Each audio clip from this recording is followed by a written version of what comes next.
मायके में मालकिन वर्सेस ससुराल में नौकरानी से बदतर। दिव्या उंगली में चाबी घुमाते हुए घर से बाहर जा रही थी कि तभी अरे ओ पापा की परी, कहाँ जा रही है इतना इतराते हुए?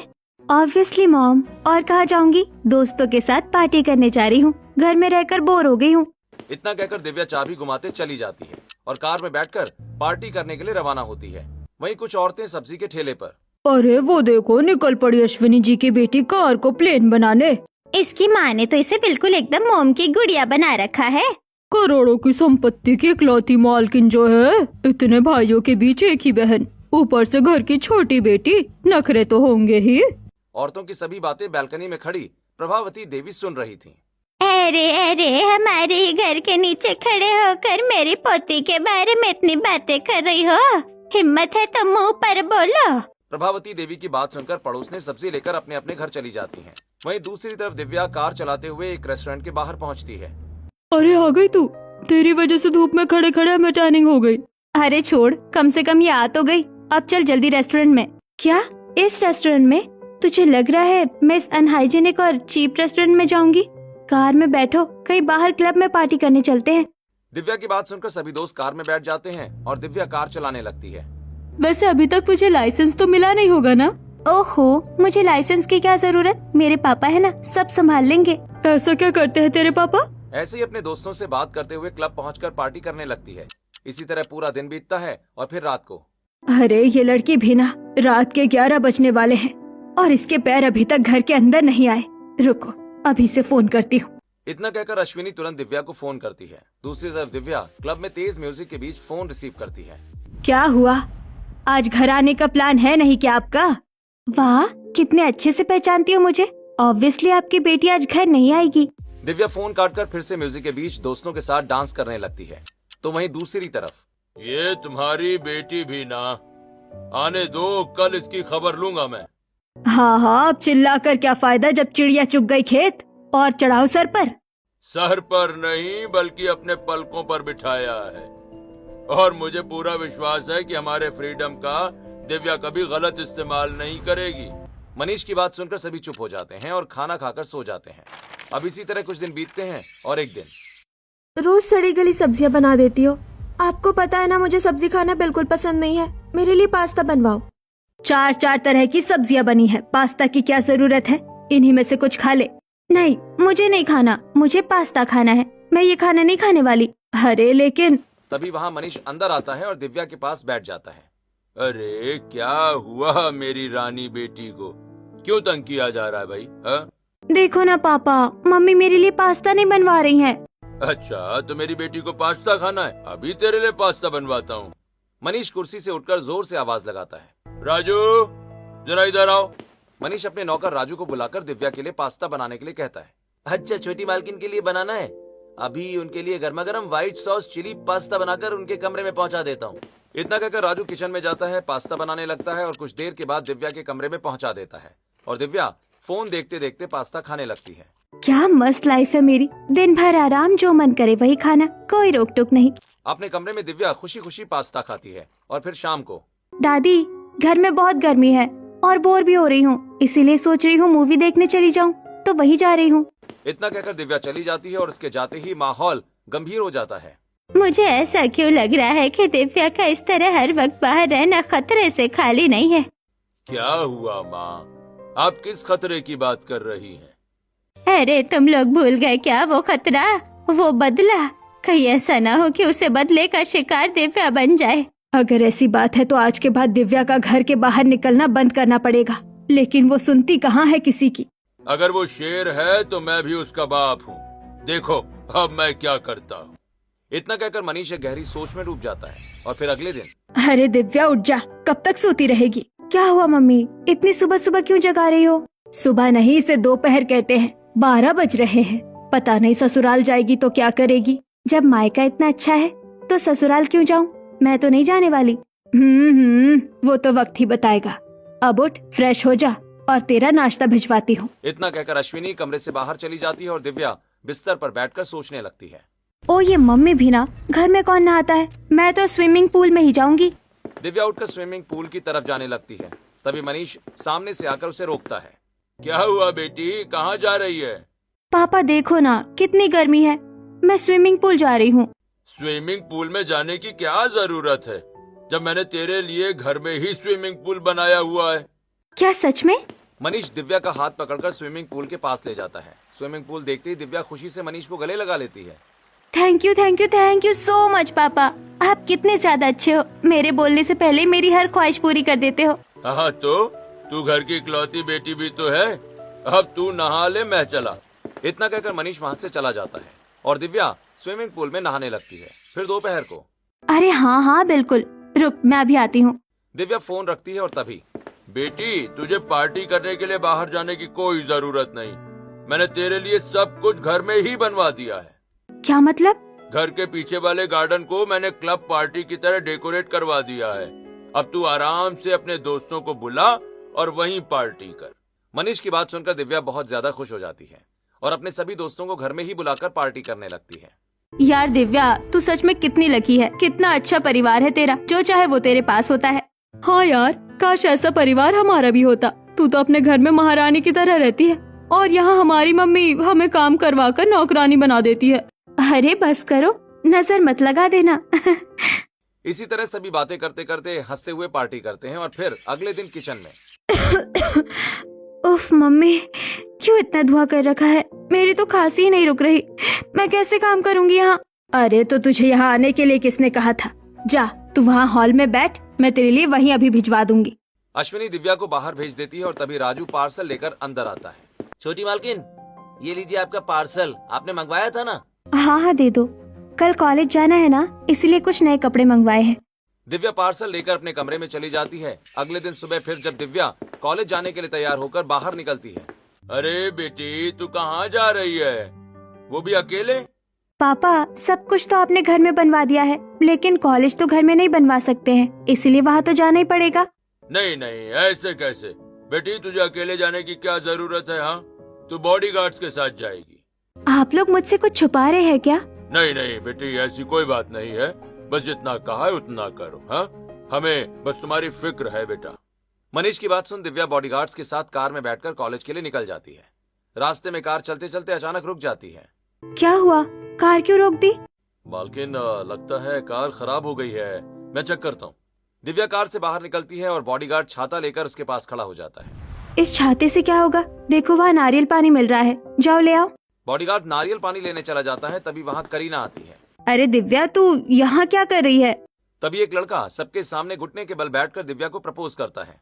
हे प्लीज, मैं तुमसे बहुत प्यार करता हूँ, मेरा प्रपोजल एक्सेप्ट कर लो प्लीज। तुम कौन हो? अरे तू भूल गई, यही वो है जिससे तू... अरे यार याद कर। क्या तू उस दिन की बात कर रही है जिस दिन... कॉलेज के कॉरिडोर में दिव्या कार्तिक से टकराती है और गुस्से से उसे डांट रही होती है। तुम्हें दिखाई नहीं देता क्या? पागल हो क्या? देखकर नहीं चल सकते? तुम्हारी वजह से मेरा झुमका टूट गया, अब मैं तुम्हें छोड़ूंगी नहीं। सॉरी, मुझसे गलती हो गई, प्लीज माफ कर दीजिए। कार्तिक वहाँ से चला जाता और दिव्या उसे जाते हुए देखती है। लड़का इतना भी बुरा नहीं है, अच्छा है, बदतमीज या मेल ईगो तो नहीं है एटलीस्ट। वैसे एक बात बताऊं, वही था तेरा क्रश। क्या सच्ची? हे भगवान, क्या मतलब? तुम? हाँ, और मैं सच में तुमसे बहुत प्यार करता हूँ, प्लीज मेरा प्रपोजल एक्सेप्ट कर लो। पहली बार किसी ने मुझे प्रपोज किया है, वो भी खुद मेरे ही क्रश ने। हाँ, अभी जवाब नहीं दे सकती, लेकिन तुम अपना नंबर दे दो, मैं देख लूंगी। दिव्या और कार्तिक एक दूसरे का नंबर एक्सचेंज करते हैं और दिव्या बॉडीगार्ड्स के साथ वापस लौटती है। फिर रात को दिव्या छत पर कार्तिक से बात करती है और फिर कुछ समय बीतने के बाद, तो मतलब मान गई तुम, एक्सेप्ट कर लिया ना तुमने मेरा प्रपोजल? हाँ, अब तुमने इतने अच्छे से प्रपोज किया है, एक्सेप्ट तो करना ही पड़ेगा। थैंक गॉड, वरना मैं तो जान ही दे देता। अच्छा, अब ड्रामा बंद करो, बहुत बातें हो गई, अब फोन रखो, मुझे नीचे खाना खाने जाना है। दिव्या फोन कट कर देती है। अब इसी तरह दिन बीतते हैं। दिव्या और कार्तिक घंटों फोन पर बात करते हैं, एक दूसरे से मिलते हैं और धीरे धीरे एक दूसरे को अच्छे से समझने लगते हैं। फिर एक दिन, आखिर कब करोगी अपने घर में हमारे बारे में बात? मेरी तो हिम्मत ही नहीं हो रही, वरना मुझे कोई शौक थोड़ी ना है छुपाकर बातें करने का। अच्छा, तो फिर मैं ही आ जाऊं तुम्हारे घर रिश्ता लेकर? मुझसे अब और इंतजार नहीं होता। नहीं, इसकी कोई जरूरत नहीं है। तो एक काम करो, तुम मेरे घर आ जाओ, मैं तुम्हें अपने पूरे परिवार से मिलवा देता हूँ। चलो ठीक है, आती हूँ मैं कल। दिव्या फोन रख देती है और स्विमिंग पूल के पास टहलते हुए गहरी सोच में पड़ जाती है। मैंने उसे कह तो दिया कि वो आ जाए, लेकिन कैसे? घर वाले तो मुझे अकेले छोड़ते ही नहीं हैं, हर जगह नजर रखते हैं। आखिर ऐसा क्यों? तभी प्रभावती देवी वहाँ आती हैं। अरे मेरी गुड़िया, क्या हालचाल है? ये क्या बाल इतने रूखे हो गए? कब से तेल नहीं लगाया? दिव्या जमीन पर बैठ जाती है और प्रभावती देवी उसके सिर में तेल लगाते हुए चंपी करने लगती हैं। दादी, आपसे एक सवाल पूछूं? हाँ पूछ, क्या पूछना है? अचानक से पापा और सब लोग मुझे घर से बाहर जाने से क्यों रोकने लगे? और ये इतना बड़ा घर, करोड़ों की संपत्ति, ये सब हमारी है ना? हाँ, बिल्कुल हमारी है। और किसके होंगे भला? अच्छा, मैं चलती हूँ। प्रभावती देवी वहाँ से चली जाती हैं और दिव्या अगले दिन छिप छिप कर कार्तिक के घर पहुँचती है। अरे आ गई तुम, आओ आओ मिलो, ये मेरी मम्मी है और ये मेरी बहन। नमस्ते आंटी जी। नमस्ते। अरे आंटी क्या बोलना, कार्तिक ने सब बता दिया है तुम दोनों के बारे में। अब मम्मी बोलो। भाभी, वैसे शादी कब कर रही हो? अरे क्या आप लोग भी? अभी तो। अरे तुम लोग भी क्या, आते ही दिव्या को परेशान करने लगे। आओ दिव्या, तुम पहले बैठो और आराम से चाय नाश्ता करो। सभी लोग दिव्या को सोफे पर बिठाते हैं और प्यार से चाय नाश्ता करवाकर ढेर सारी बातें करते हैं। समय बीतता है और कुछ देर में दिव्या वापस अपने घर आ जाती है। फिर अगले दिन सुबह। सच बताऊं, मुझे तो तुम्हारा परिवार बहुत अच्छा लगा। कितने अच्छे से सबने मुझे अपनाया। मैंने कहा था ना, मेरे घर वाले बहुत अच्छे हैं। तभी अश्विनी गुस्से में आती है और दिव्या के हाथ से फोन छीन लेती है। कहाँ गई थी तू कल रात? और ये किससे फोन पर बातें कर रही है? मम्मी, पहले मेरा फोन तो दीजिए। कोई फोन नहीं मिलेगा तुझे। अश्विनी गुस्से में दिव्या को थप्पड़ मार देती है। तभी मनीष वहाँ आता है। अरे क्या हुआ, तुमने दिव्या को ऐसे थप्पड़ क्यों मारा? दिव्या रोते हुए मनीष के गले लग जाती है।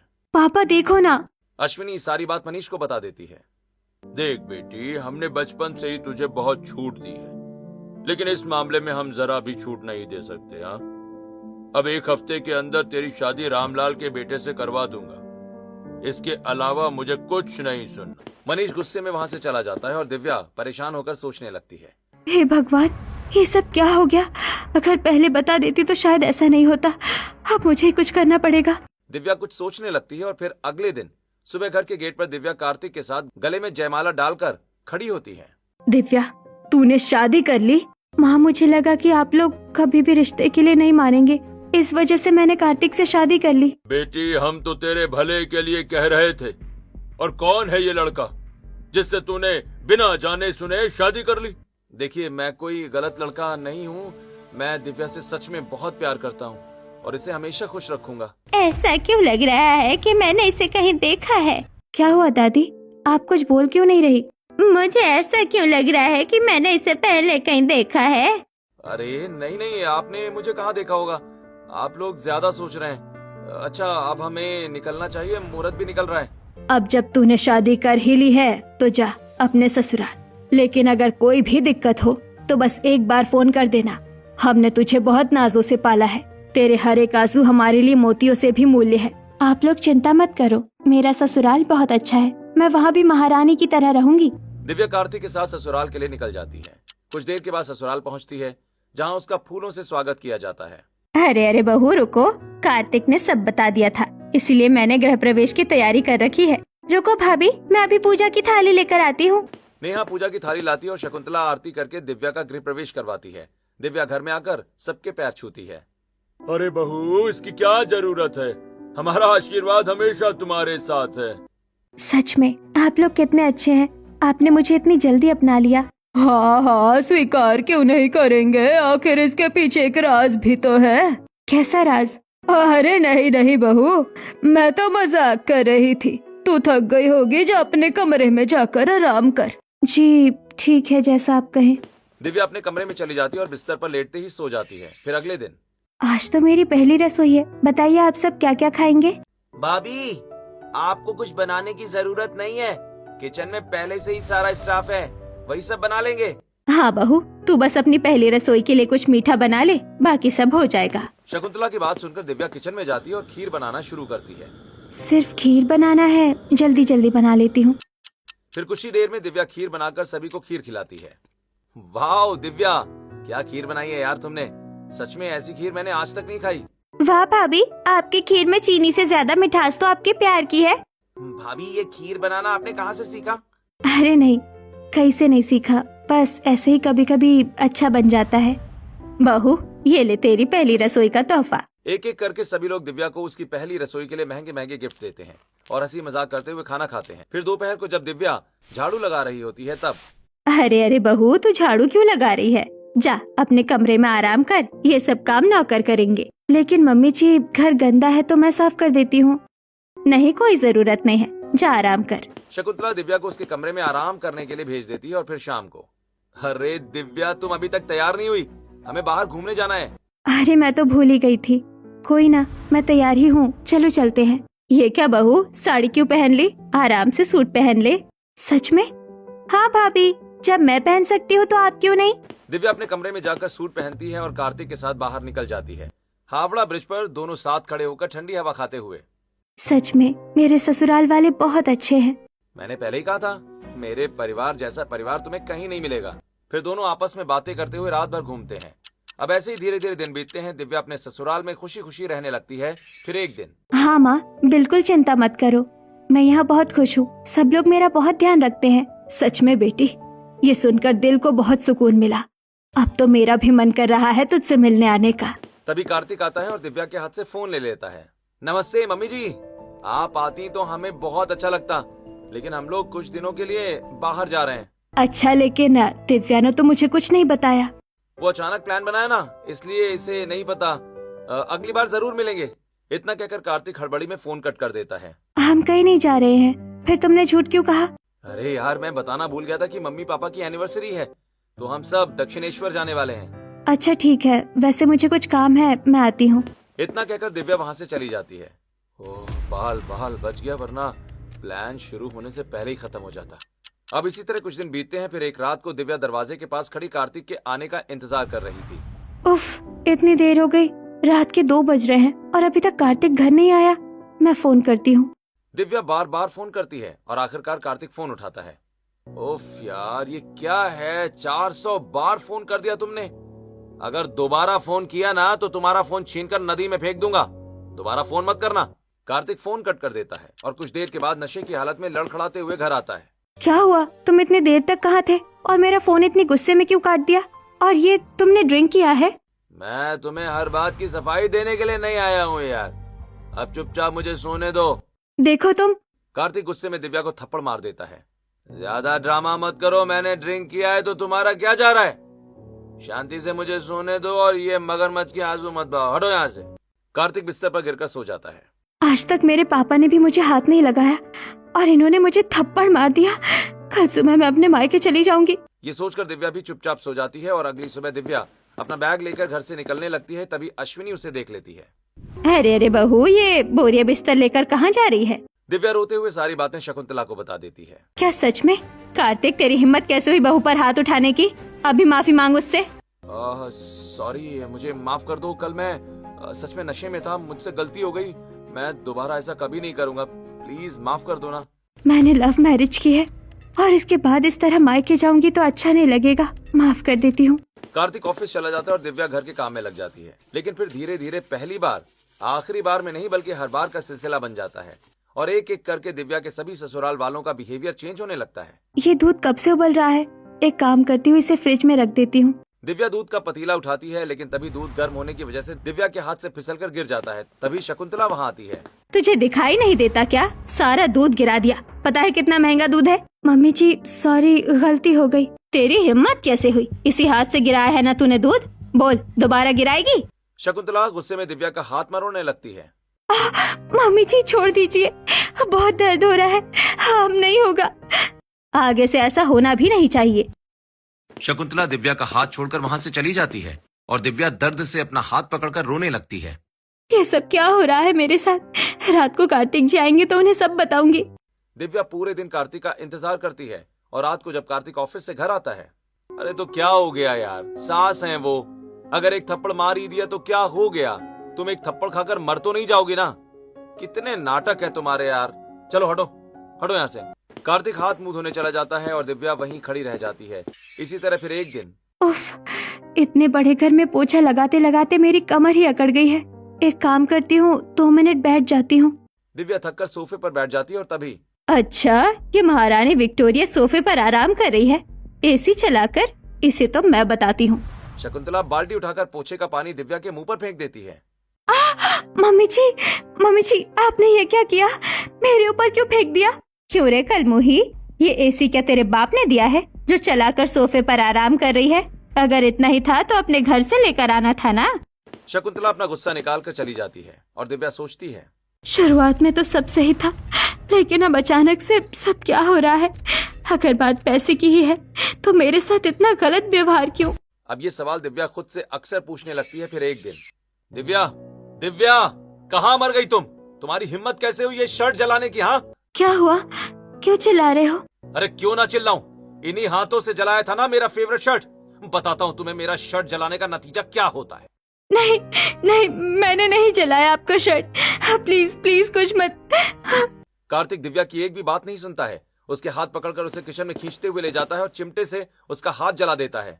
नहीं माँ। किचन के बाहर खड़ी गंगा देवी ये सब सुनती हैं। ये चीख मेरे इतने सालों पुराने घाव का मलहम है। सच में सुकून मिल गया। इसी तरह एक दिन मीनाक्षी जी शकुंतला के घर आती हैं। आपके बेटे की शादी में तो आपने हमें बुलाया नहीं, अब बहू से तो मिलवाइए। तभी शकुंतला आवाज लगाती है। दिव्या तुरंत चाय लाकर रूबी को देती है और नमस्ते करती है। वाह, कितने सुंदर और सलीका रखने वाली है आपकी बहू। अरे ये क्या, तेरे हाथ में जलने का निशान और गाल पर थप्पड़ का निशान, ये सब क्या है? तू ठीक तो है? मैं दरअसल अरे कुछ नहीं, देखो ना गाल पर मच्छर ने काट लिया और हाथ तो इसने खुद ही जला लिया। सच में मेरी बहू बहुत लापरवाह है, खुद का ध्यान ही नहीं रखती। शकुंतला दिव्या को सच्चाई नहीं बताने देती है और दिव्या को अपनी बातों में उलझा लेती है। इसी तरह फिर रात को डाइनिंग टेबल पर, अरे ये क्या भाभी, सारा खाना ही खत्म हो गया। भाभी आप क्या खाएंगी? अरे हाँ, घर की नौकरानियों के लिए इतने शाही पकवान थोड़ी ना होते हैं। बहू, कल रात की बासी रोटी बची है, प्याज काट कर उसी के साथ खा लेना। माँ आप ये क्या कह रही हैं? भाभी वो भी बासी नौकरानियों से भी बदतर खाना क्यों खाएंगी? तुम दोनों चलती नाव में क्या सवार हो रहे हो? अपना काम करो और बहू तू जा खाना खा ले। इतना कहकर शकुंतला चली जाती है और दिव्या फटे फटे कपड़े पहनकर किचन में एक छोटे से कोने में बैठकर प्याज और बासी रोटी खाने लगती है। कहा मैं अपने मायके में एक से बढ़कर एक पकवान खाया करती थी, महारानियों की तरह जिंदगी जिया करती थी। हर ससुराल में तो मेरी हालत नौकरानियों से भी बदतर हो गई है। इसी तरह धीरे धीरे दिन बीतते हैं और दिव्या टिक कर सभी अत्याचारों का सामना करती है और हार मानकर एक दिन अपनी फ्रेंड को इस बारे में बता देती है। दिव्या, अगर तेरे साथ इतना ही बुरा हो रहा है तो तू अपने ससुराल में क्या बैठी है, अपने मायके चली जा। हाँ, मैंने तो ये सोचा ही नहीं, आज ही मैं अपने घर चली जाऊंगी। तभी कार्तिक कमरे में आता है, फोन छीनकर जमीन पर पटक देता है। अरे ये क्या, मेरा फोन? तभी शकुंतला आगे बढ़ती है और दिव्या को थप्पड़ मार देती है, जिससे दिव्या जमीन पर गिर जाती है। अगर अपने पैर इस घर की दहलीज से बाहर रखे ना तो तेरे पैर तोड़कर तेरे हाथ में दे दूंगी। मायके जाने की तो दूर की बात है, तू तो दहलीज को पार तक नहीं करेगी। कार्तिक और शकुंतला वहाँ से चले जाते हैं। दिव्या रोते रोते पूरा दिन काट देती है। कुछ दिन बीतते हैं और दिव्या सभी अत्याचारों को सहन करते करते आखिरकार एक फैसला लेती है। बस बहुत हो गया, अब और नहीं। अब मैं बताऊंगी अपने ससुराल वालों को, और नहीं सहूंगी ये अत्याचार। ये सोचते हुए दिव्या अपने आंसू पोंछती है और दबे पांव सुनसान सड़क पर अकेले डर का सामना करते हुए एनजीओ पहुंचती है। अरे तुम कौन हो और इतनी रात को यहाँ क्यों आई हो? मुझे बचा लीजिए, मुझे बचा लीजिए। मैंने आपके एनजीओ के बारे में बहुत कुछ सुना है, बस मैं वापस अपने ससुराल नहीं जाना चाहती। क्या हुआ, तुम ठीक तो हो? अरे तुम्हारे चेहरे पर ये निशान कैसा? हाथ पर जलने का निशान, क्या हुआ? सारी बातें साफ साफ बताओ। दिव्या एनजीओ की सभी औरतों को विस्तार पूर्वक सारी बातें बताती है। क्या सच में? लेकिन तुम्हारी बातें सुनकर तो ऐसा लग रहा है जैसे ये सिर्फ डोमेस्टिक वायलेंस नहीं, बल्कि इसके पीछे बहुत बड़ा रहस्य है। हाँ, सभी ससुराल वाले दहेज के लिए डोमेस्टिक वायलेंस करते हैं, लेकिन एक हद तक। मुझे तो इसके पीछे कुछ और ही राज लगता है। देखिए, मुझे वो सब नहीं पता, इसके पीछे की वजह, बस आप मुझे बचा लीजिए। अच्छा चलिए मैं चलती हूँ, सुबह होने वाली है। मेरे ससुराल वालों को पता चल गया तो मुझे मार मार कर भूत बना देंगे।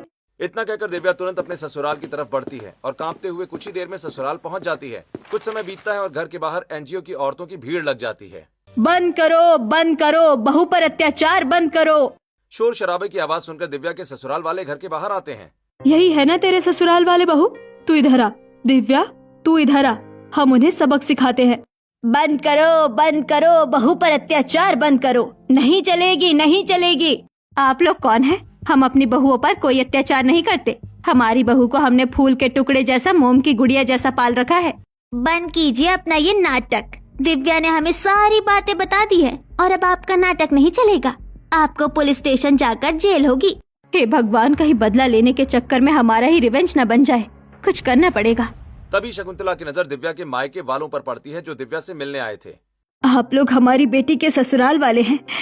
नहीं नहीं, आप लोग हमारी बेटी के ससुराल वाले? मम्मी, क्या हुआ आपको? आप इतना हैरान क्यों हो गई? आप जानती हैं इन्हें? हाँ बेटी, हम जानते ही थे। अब पता चला कि इन्होंने तुझ पर इतना अत्याचार क्यों किया है।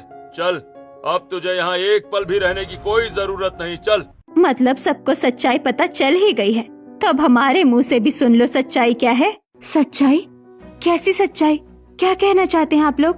तुमसे शादी मैंने तुमसे प्यार करने के लिए नहीं, बल्कि तुम्हारे जरिए तुम्हारे परिवार वालों से अपना पुराना हिसाब चुकता करने के लिए की थी।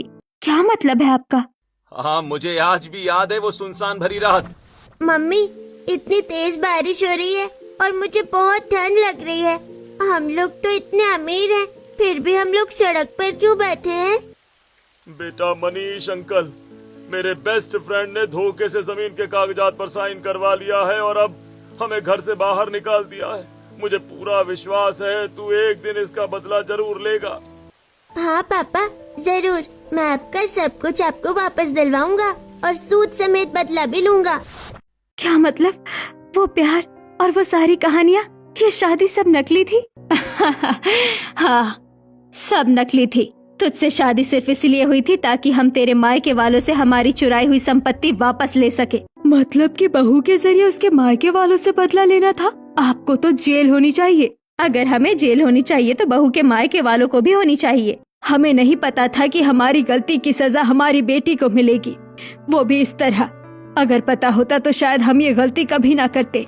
हमारी बेटी से बढ़कर कुछ भी नहीं है। अगर आपको आपकी जमीन और जायदाद चाहिए, हम अभी दे देंगे। जो एक बार नजरों से गिर जाते हैं, भरोसा तोड़ देते हैं, हम कैसे विश्वास करें कि सब कुछ वापस मिलेगा? गलती चाहे जिसकी भी हो, सजा मुझे मिली है और अब फैसला मैं ही करूंगी। पापा, सारी छीनी गई संपत्ति आप लोगों को वापस कर देंगे। ये फैसला सुनकर दिव्या अपने मायके वालों के साथ चली जाती है और दिव्या के कहने पर मनीष कोर्ट के निगरानी में उनसे छीनी हुई संपत्ति उनके नाम कर देता है। फिर कुछ दिनों के बाद, बहू, मेरा सर दर्द से फटा जा रहा है, एक कप चाय पिला दे। माँ भूल गई क्या? भाभी तो घर छोड़कर चली गई है। वहीं दूसरी तरफ, दिव्या कितनी लेट हो गई। आज तुमने मेरा कपड़ा भी तैयार नहीं किया, जल्दी चाय दो। भैया, भूल गए क्या? भाभी से बदला लेने के चक्कर में। अब इसी तरह दिन बीत जाते हैं और धीरे धीरे दिव्या के ससुराल वालों को अपनी गलती का एहसास होता है। कहीं मैंने बहू पर कुछ ज्यादा ही अत्याचार तो नहीं कर दिए? हमारा बदला लेना गलत नहीं था, लेकिन तरीका जरूर गलत था। किसी की भी बेटी को अपनी बहू पर इतना अत्याचार करना सही नहीं है। हाँ माँ, मेरे ख्याल से हमें दिव्या के मायके चलकर उससे माफी मांगनी चाहिए। फिर ससुराल वाले दिव्या से माफी मांगने का फैसला करते हैं। अगले दिन धूम धड़ाके के साथ सभी दिव्या के मायके पहुंच जाते हैं और दिव्या को अपने साथ ले जाने की बात करते हैं। मैं आप लोगों के साथ बिल्कुल नहीं जाऊंगी और कभी भी नहीं। बहू, मुझे माफ कर दे, चाहे तो मैं तेरे पैर भी पकड़ लूं। आज हमारे पास हमारी सारी प्रॉपर्टी है, लेकिन घर की असली खुशी, घर में जो रौनक तेरे होने पर थी, वो नहीं है। सच में बहू, मेरा विश्वास करो, मैंने ये शादी तो सिर्फ बदला लेने के लिए की थी, लेकिन इन 2 महीनों में तुम्हारे साथ रहते रहते मुझे तुमसे सच में प्यार हो गया दिव्या। अब मैं तुम्हारे बिना नहीं रह सकता। प्लीज हमें माफ कर दो यार। इसे हमारा फर्स्ट टाइम नहीं बल्कि लास्ट टाइम समझना। सभी की इमोशनल बातें सुनकर दिव्या सभी को माफ कर देती है और अपने ससुराल वालों के साथ वापस लौट जाती है।